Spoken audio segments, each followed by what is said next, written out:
What if a king who had everything still feared death more than any man alive?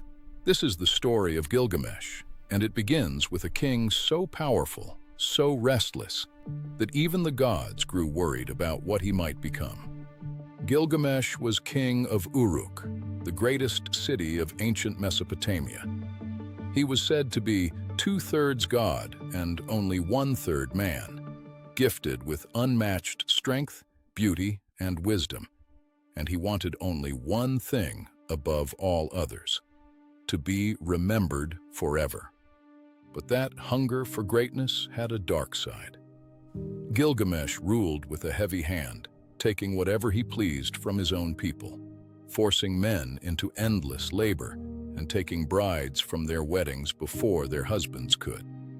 The people of Uruk suffered in silence for as long as they could bear it, until at last they lifted their voices to the heavens, begging the gods to send someone who could stand as his equal, someone who might finally humble their king. The gods heard their cries, so they shaped a man from clay and wilderness clay alone, a being of equal strength to Gilgamesh, and set him loose upon the open steppe far from any city walls.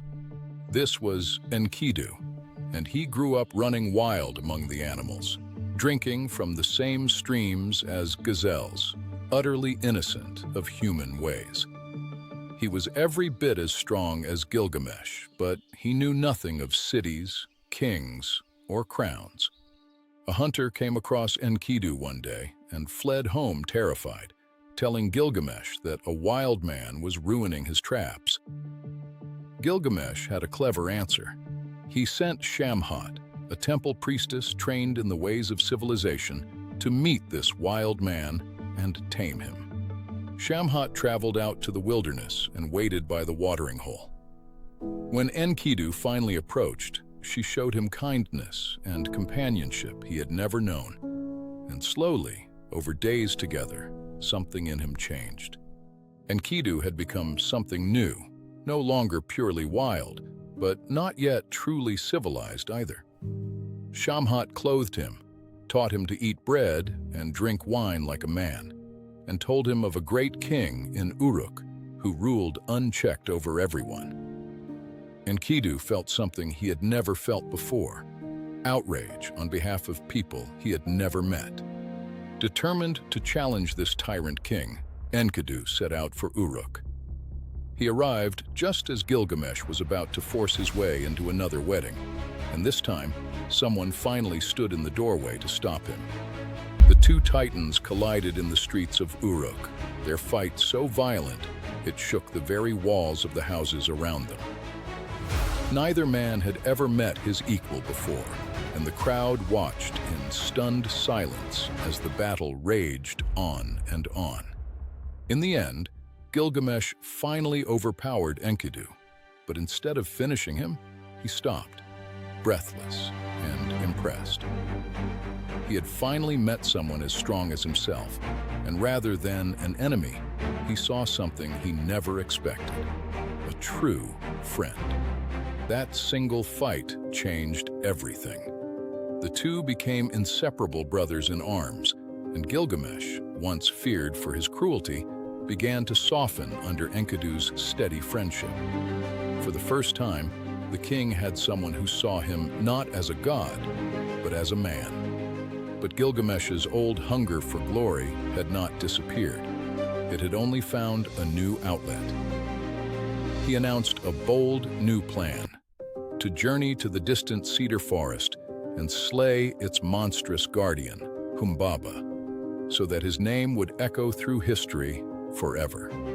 Enkidu, who had once lived near that very forest, knew exactly how dangerous Humbaba truly was, and he begged his friend to reconsider.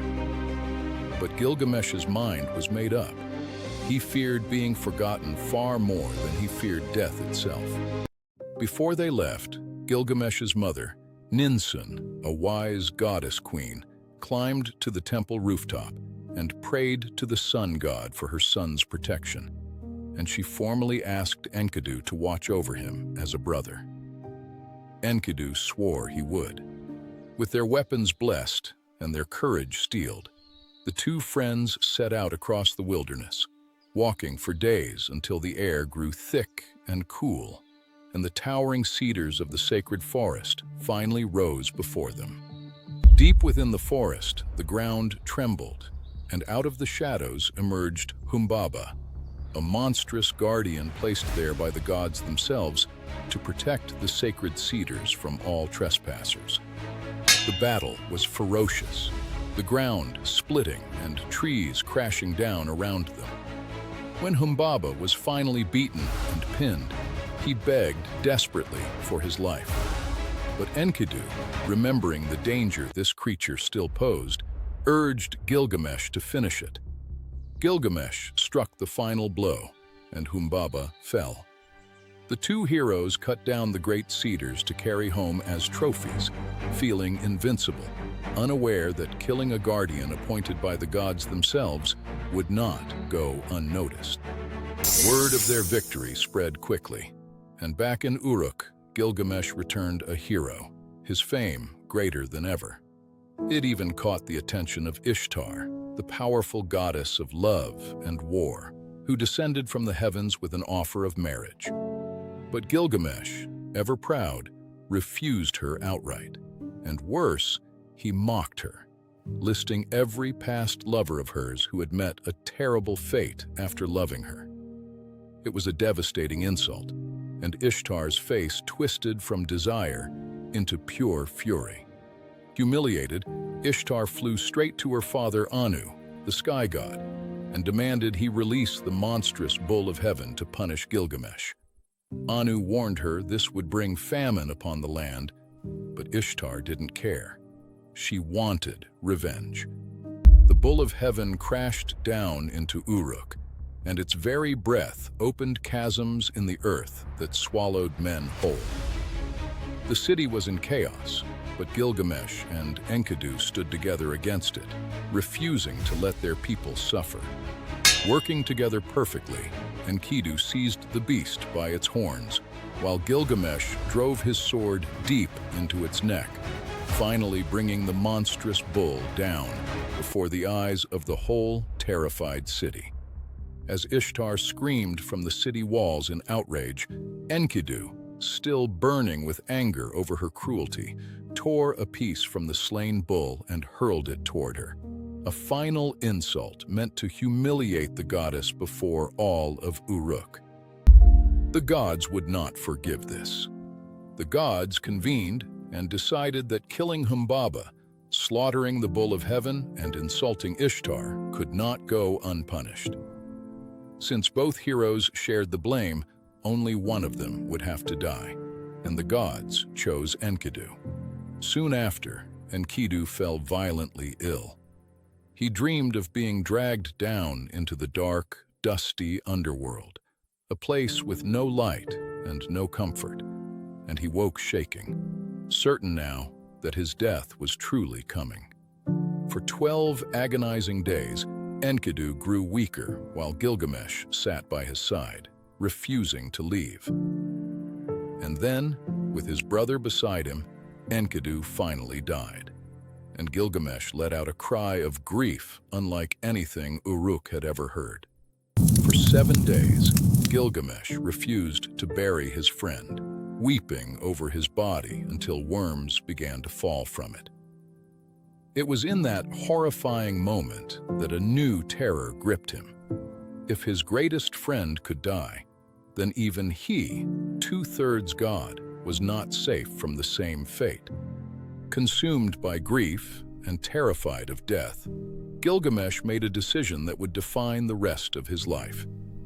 He tore off his royal robes, dressed himself in animal skins like a wanderer, and set out into the wild to find the one man rumored to have escaped death forever, Utnapishtim. Utnapishtim was said to be the only mortal ever granted eternal life by the gods themselves. And Gilgamesh believed that if one man had achieved it, surely he could learn the secret too. His journey would take him to the very edge of the known world. He journeyed for weeks through mountains guarded by monstrous scorpion beings, and through a tunnel of absolute darkness beneath the earth, where the sun itself traveled each night. He emerged, exhausted but alive, into a strange glowing garden at the edge of the world. There, he met a divine tavern keeper who tried gently to talk him out of his quest. She told him that death was simply part of being human, and that he should return home, find joy in his family and his people, and live the life he still had. But Gilgamesh could not let go of his fear. Still shaken by Enkidu's death, he refused to give up, and so she finally relented, pointing him toward the boatman who alone knew how to cross the deadly waters that separated the living world from Utnapishtim's island. Gilgamesh crossed the waters of death using long poles so as never to touch the deadly water itself, navigating between jagged black rocks in complete silence, until at last a distant shore came into view. There, waiting calmly on the shore, sat Utnapishtim himself, an old man with ancient eyes who had lived since before the greatest flood the world had ever known. Gilgamesh begged him for the secret to eternal life. Utnapishtim told him an extraordinary story. Long ago, the gods had decided to flood the entire world to wipe out humanity. But one god had secretly warned Utnapishtim to build a massive boat and save his family and every living creature. Because he survived that impossible flood and preserved life on Earth, the gods granted Utnapishtim and his wife the singular gift of immortality. But he was clear with Gilgamesh. It was a one-time gift, never to be repeated, and no living man could earn it through strength or striving. Still, Utnapishtim offered him one test, almost as a challenge. If Gilgamesh could simply stay awake for 6 days and 7 nights, perhaps he might prove himself worthy of something greater. Gilgamesh agreed eagerly and sat down to wait. But exhausted from his long, grueling journey, Gilgamesh's eyes grew heavy almost immediately, and within moments of sitting down, he fell into a deep sleep, failing the very first test before it had truly begun. When Gilgamesh finally woke, ashamed and defeated, Utnapishtim gently pointed out that a man who could not even conquer sleep had no hope of conquering death itself. It was clear proof, if any was still needed, that immortality was simply not meant for him. Yet moved by Gilgamesh's suffering, Utnapishtim's wife convinced her husband to offer one small mercy. He revealed a secret thorny plant growing at the bottom of the sea nearby, said to restore youth to whoever ate it, not eternal life, but something. Gilgamesh tied heavy stones to his feet and dove into the deep, dark water, cutting his hands on the thorns as he wrestled the strange plant free from the seabed, and rose to the surface, triumphant with it, clutched tightly in his fist. Overjoyed, Gilgamesh decided he would carry the plant all the way back to Uruk, not just for himself, but to share it with the elders of his city, so that all of them might grow young again together. For the first time in his long journey, he felt something like hope. One moment cost him everything. While Gilgamesh bathed in a cool pool along the way, a snake slithered silently out of a crack in the earth, snatched the precious plant, and vanished with it forever, shedding its old skin right before his eyes as it slipped away. Gilgamesh collapsed to his knees and wept, not just for the lost plant, but for the final, undeniable truth it represented. There was no shortcut to immortality, no secret waiting to be found, no matter how far he traveled or how hard he fought. With nothing left to chase, Gilgamesh finally turned his steps back toward home, walking the long road back to Uruk, not as a desperate seeker anymore, but as a man who had finally run out of illusions. When Gilgamesh finally reached the gates of Uruk, he stopped and looked up. Truly looked, at the massive walls he himself had built years before. And in that moment, something in him finally settled.